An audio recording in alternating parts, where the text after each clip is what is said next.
قُلْنَا الَّذِي لُمْتُنَّنِي فِيهِ، تو اس نے کہا یہ ہے وہ جس کے بارے میں تم مجھے ملامت کر رہی تھی اور مجھ پر جو ہے تم تان کر رہی تھی.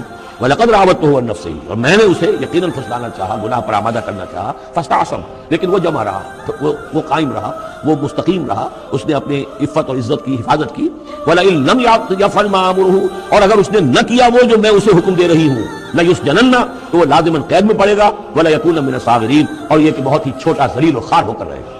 اس سے آپ اندازہ کر لیجئے کہ اس اونچی سوسائٹی کا اخلاقی طور پر اس وقت کیا حال ہو چکا تھا. کہ دھڑلے سے یہ کہہ رہی ہے، اور ان کی تمام بیگمات کا بھی جو مسئلہ تھا وہ بھی سامنے آ چکا، اور اس میں ظاہر بات ہے کہ اسی دھڑلے کے ساتھ اس کا اعلان کرنا اپنے گناہ کا، کوئی اس میں حجاب محسوس نہیں کر رہی. قال رب السجن احب الی مما يدعوننی الیہ، حضرت یوسف نے دعا کی، پروردگار مجھے قید زیادہ پسند ہے اس چیز سے جس کی طرف یہ مجھے بلا رہی ہیں. وَإِلَّا تَصْرِفْ عَنِّي كَيْدَهُنَّ، اور اگر اے پروردگار تو نے مجھ سے دور نہ کر دیا ان کی چالوں کو، ان کی فریبوں کو، أَصْبُ إِلَيْهِنَّ، ہو سکتا ہے میں بھی ان کی طرف مائل ہو جاؤں. وَأَكُن مِّنَ الجاہلین،